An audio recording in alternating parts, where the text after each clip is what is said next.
I spent months building a guest house with my own money, trusting my parents' promise. The day it was ready, they gave it to my sister. I didn't argue. I didn't cry. I just left. By the weekend, they were begging me to come back. I spent 2 years saving every spare dollar I could. Skipped vacations. Picked up extra shifts. Said no to takeout so many times I started dreaming about pad thai. All of it went toward building a tiny home in my parents' backyard in northern Arizona. Not just a shed. Not some camper trailer.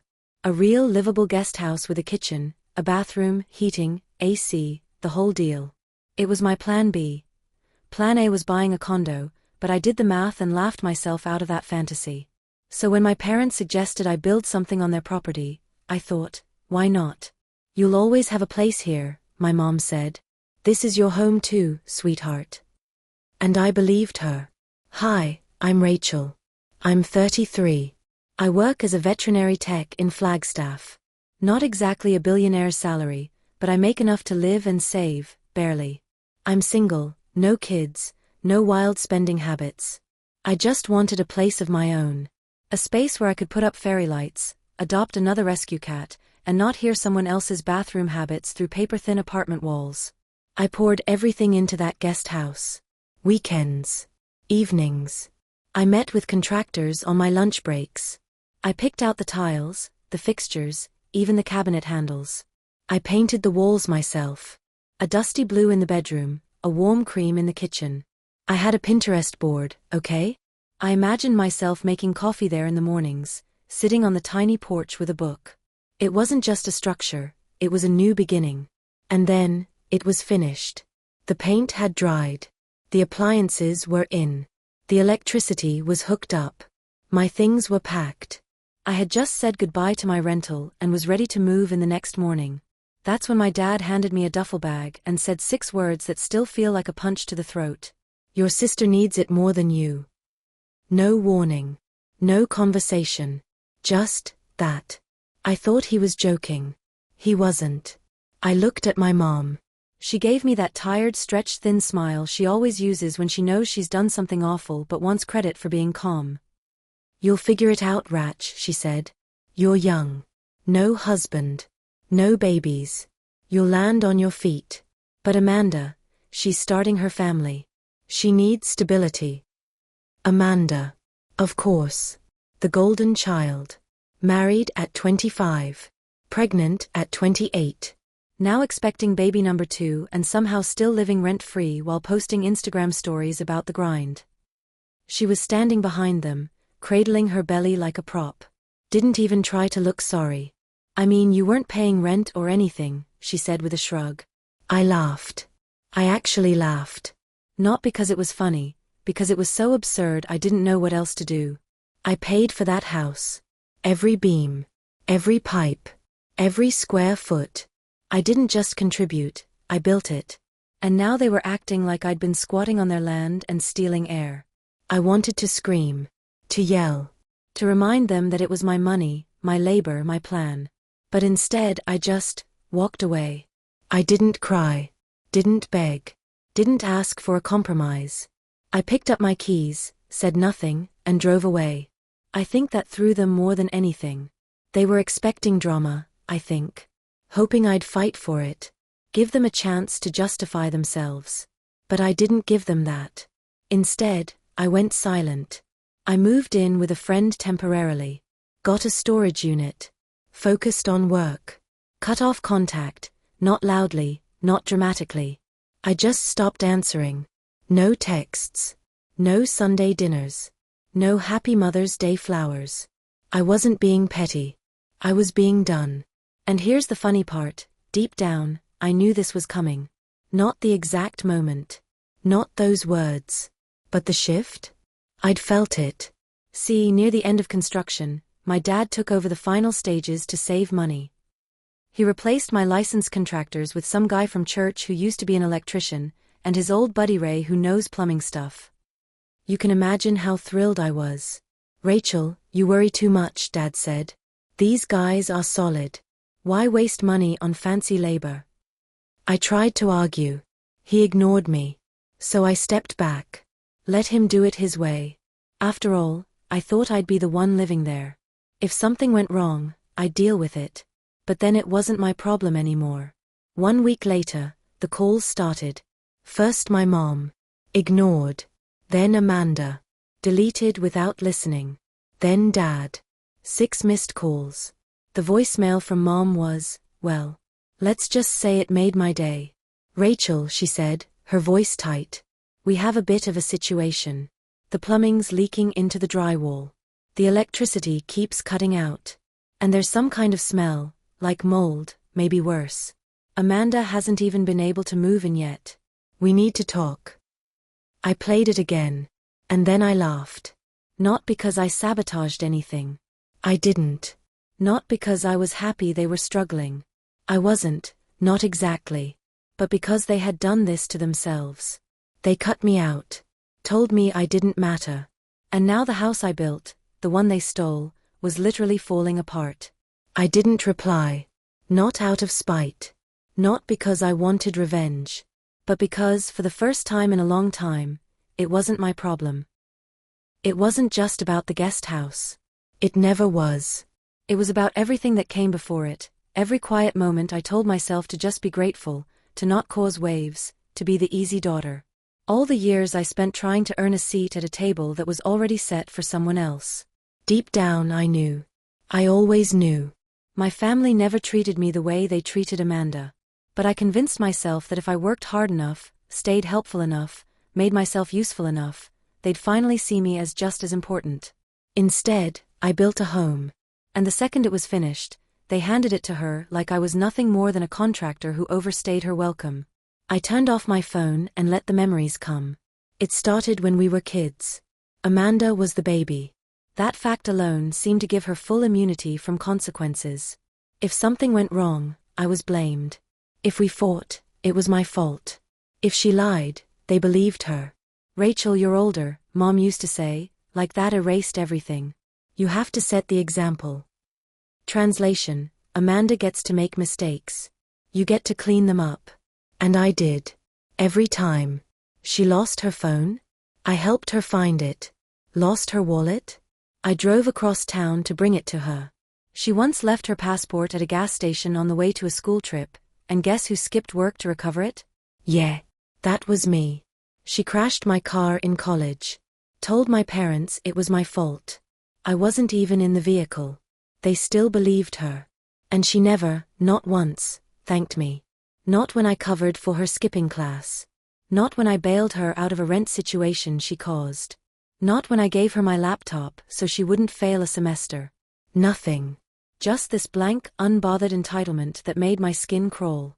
But the day I really saw how far it went was the summer before college.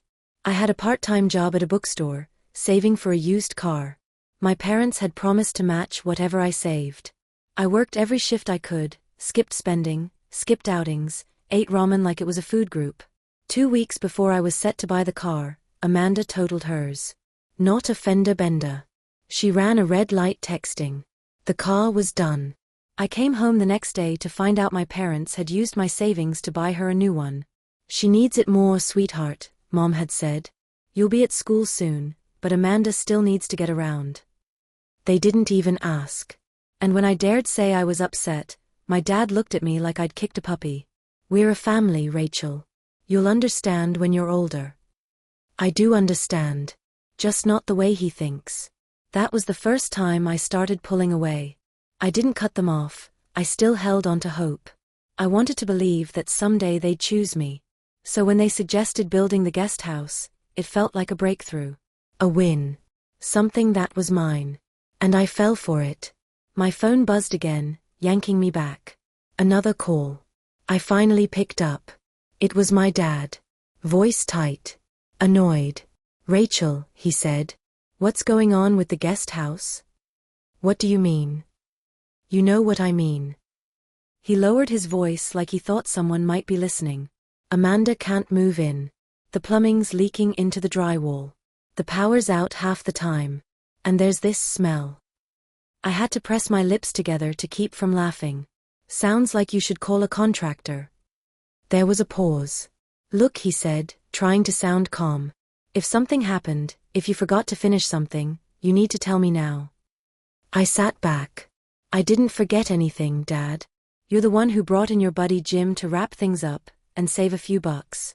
I told you not to. Another pause. He didn't expect me to push back. You know we don't have the money to fix this right now, he finally said. There it was. The real reason he was calling. They thought they could guilt me into coming back. Cleaning up their mess. I closed my eyes. I'm sorry, Dad. But that's not my problem. Silence. Then, Rachel, don't be like this. I didn't say anything. You can't just turn your back on your family. I gripped the phone tighter. No. You turned your back on me. I gave you everything. And I'm done. I hung up. The calls didn't stop. Mom. Dad. Amanda. Some were angry. Some pretended to be worried. A few had this fake sweet tone, like they were playing the victim. I ignored every single one. Then it changed. I started getting messages from other relatives. At first it was just cousins. Then an aunt. Then my Uncle Steve. Finally, my grandmother. Rachel, honey, your mom says you left without warning and the house is falling apart. What happened? Of course. They weren't just mad. They were embarrassed. They told everyone about Rachel's amazing little guest house, and how Amanda was going to move in and get a fresh start. And now? It was a disaster. And they needed someone to blame. I felt the anger rise. But I didn't answer. They wanted me to blow up. To storm in and fix everything while they cried to relatives about how I'd abandoned them. But I didn't. Because for once, I wasn't the one losing. And they knew it. I knew exactly what was happening. My parents weren't just calling me anymore.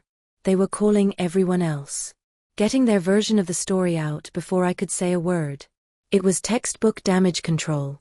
Rachel abandoned us after everything we did for her. She stormed out over nothing. She left the guest house unfinished and now look at the mess. We supported her for years, and this is how she repays us. Didn't matter that I paid for everything. Didn't matter that I spent weekends, nights, and every spare dollar making that place livable. In their version of events, I was ungrateful, irresponsible, selfish. And the worst part? Some people would believe them. Because that's what always happened. My parents had spent my entire life quietly rewriting the narrative. And they were good at it. They didn't scream. They didn't lie outright. They just nudged the story gently until they came out looking like the victims. I wasn't going to play. So I didn't respond. I didn't explain. I let the calls roll to voicemail. I let the texts stack up. I let the storm pass, quietly. And then, something changed. The messages from extended family stopped sounding concerned and started sounding curious. More skeptical. Like they were starting to notice the cracks in the perfect story. I had a pretty good idea why. Because my parents weren't just losing control of me anymore. They were losing control of the house. The house they stole. It started with a text from my Aunt Denise. Rachel, honey. I heard the guest house is unlivable. That there's mold spreading? What's going on? I stared at the message. Mold? That wasn't something they had mentioned in their voicemails. Plumbing, sure. Electrical, yes. But mold? If mold was spreading, that meant this wasn't a minor issue anymore. It was serious. Potentially toxic. The second message came from my cousin Josh. Hey, random question. Do your parents really not have the money to fix the guest house? I heard Amanda's fiancé is furious. Thought they were supposed to move in by now. My stomach dropped. So that's what this was really about. They'd promised Amanda and her fiancé the house. And now it was falling apart faster than they could explain it away. And the best part? For the first time, Amanda wasn't on their side either. I knew she'd call eventually. And when she did, she didn't even try to play nice. Rachel, what the hell is wrong with that house? She snapped as soon as I answered. I almost laughed. Why are you asking me? I said, calm as ever. Because, she huffed, Dad said you worked with the contractors. That you handled everything. That you made sure it was done right. I did, I cut in. Right up until Dad decided to save a few bucks and brought in his friend to finish it off. Maybe you should ask him. Silence. Then she added, more hesitantly this time. They said it's your fault the permits aren't going through. I blinked. What permits? Amanda groaned. The city permits. For the plumbing, the electrical. They said you didn't file the final paperwork. And now the city won't approve occupancy. I actually laughed. I couldn't help it. Because that's when it hit me. They had played themselves. They had assumed I'd be the one living there. That I'd be the one dealing with inspectors, finishing the permit process, signing off on compliance. But the second they kicked me out, they also kicked out the only person who knew how to get the job done legally. And now? They couldn't move in. Not without my help. That's not my problem, Amanda, I said, voice calm. She let out a sharp, humorless laugh. You think you're so smug, don't you? No, I said honestly. I just think you and Dad should have thought this through before stealing my house. Oh my God, Rachel, stop being so dramatic, she snapped. You weren't even paying rent. That was it. Amanda, I said very slowly, I paid for the entire house. Every board, every fixture, every bill. I didn't owe rent, because I owned it. Silence. Long. Uncomfortable. I could almost hear her thinking. The realization sinking in. The mental gymnastics struggling to keep up. She knew I was right. She also knew that if she had been the one to build something, pour her own money and time into it, only to have it ripped away by her parents and handed to me, she'd have burned the whole place down. But she couldn't admit that. So she defaulted to what she always did. She lashed out. Well, Mom and Dad are telling everyone you abandoned them, she said, voice sharp now. That you walked away and left a disaster behind. People are talking. I didn't flinch. Let them talk. She scoffed. You're so selfish. Goodbye, Amanda. And I hung up. I stared at my phone for a minute, waiting for the familiar guilt to creep in. It didn't come. Instead, peace. Because I knew what was coming next. The more they tried to spin the story, the more people would start asking questions. And they wouldn't like the answers. Because for years, I had been the responsible one. The fixer. The quiet helper in the background making things run. And now they were trying to make me the villain? People were going to notice the shift. And they were going to ask why. I didn't need to yell. Didn't need to send angry texts. Didn't need to defend myself. Because the truth? It has a way of slipping out through the cracks, especially when mold is involved. I didn't hear from Amanda after that call. Not for a few days, at least. But I knew that didn't mean things had calmed down. In our family, silence never meant peace. Silence meant they were scrambling. And someone, probably Amanda, was trying to find a way to fix the mess without admitting they'd made one. Good luck with that. They messed up. And I wasn't going to give them the satisfaction of being the first to call. So I waited. And just like I expected, the calls started rolling in again, only this time, it wasn't just my parents. First, it was a random uncle I hadn't spoken to in years. Then an older cousin from Oregon I barely remembered. And then, my grandmother. That's when I knew things had really escalated. Because my grandmother was the last person my parents wanted involved. She's sharp. No nonsense. Immune to guilt trips. If she was calling me, it meant she'd already heard their version of the story, and had questions. I picked up. Rachel, sweetheart, she said. Her voice was warm but firm. I just had a very interesting conversation with your mother. I smiled to myself. Let me guess, I said. She told you I abandoned the family and left a trail of destruction behind me? Something like that, she replied, dry as sandpaper. I could already hear the skepticism in her tone. But I've known you a long time, and that story didn't sound quite right. I exhaled slowly. What exactly did she say? That you stormed off over a misunderstanding. Left the guest house half finished. And now poor Amanda and her fiancé have nowhere to live. Her voice tightened slightly. Oh, and of course, she and your father are simply heartbroken that you've turned your back on the family. I let out a short laugh. Did she happen to mention that I paid for the entire house? Pause. Then, no. I don't believe she did. Of course not. So what really happened? Grandma asked. And for the first time, I told someone the full story. How my parents had encouraged me to build the guest house. How they'd called it an investment in my future. How I had poured my savings, my time, my weekends into making it real. How I had picked out every detail, from the flooring to the hardware, because it was supposed to be mine. And how, the moment it was finished, they handed it over to Amanda. Like it was always the plan. My grandmother didn't interrupt me once. When I finished, she was silent for a long measured breath. Then she said, "That's low." "Yeah," I muttered. "And let me guess," she continued, her voice dry again, "they thought you'd come crawling back the minute things started falling apart?" Bingo. Another pause. Then she said something I didn't expect. "You should come to Sunday dinner." I blinked. "What?" "Everyone's going to be there," she said, a little amusement creeping into her voice. "I think it's time you let them all hear your side of the story." I hesitated. It wasn't fear. I wasn't afraid of my parents anymore. But airing the truth in front of the whole family? That was a different kind of vulnerability. "Grandma, I don't know if I want to stir the pot." "I'm not saying start a fight," she cut in. "I'm saying let them dig their own hole." I considered it.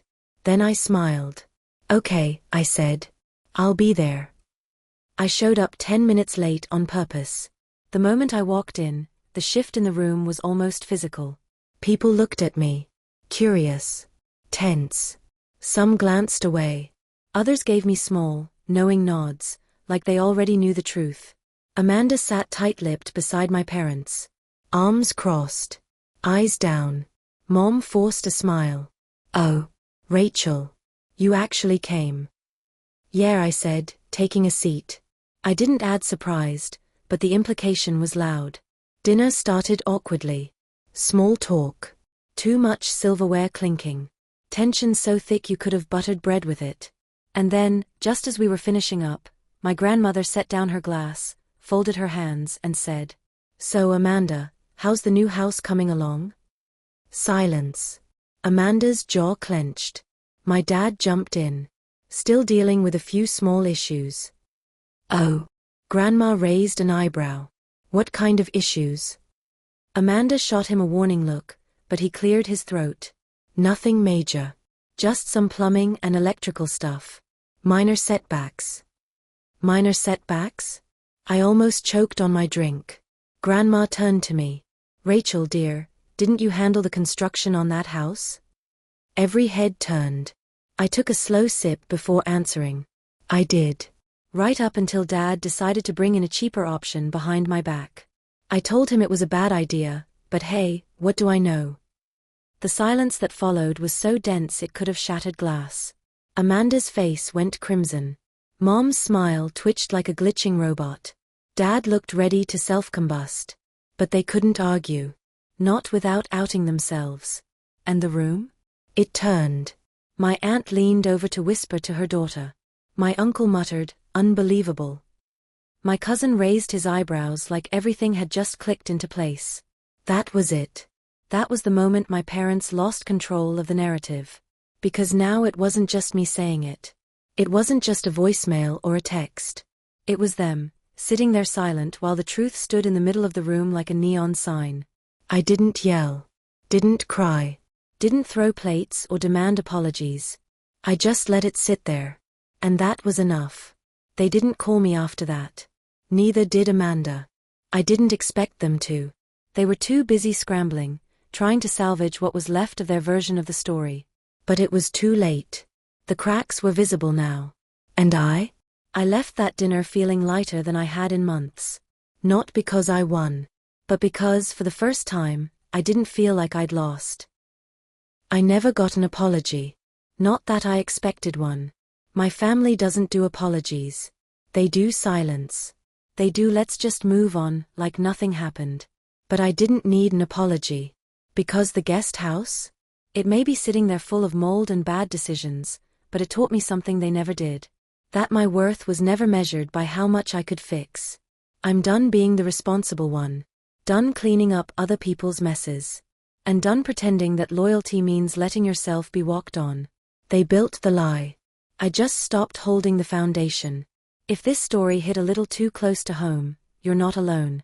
Let me know what you would have done in my place down in the comments. I read every one. And hey, if you liked the story, hit the like button, subscribe, and don't forget to turn on notifications so you don't miss the next one. Thanks for watching. And remember, sometimes walking away is the most powerful thing you can do.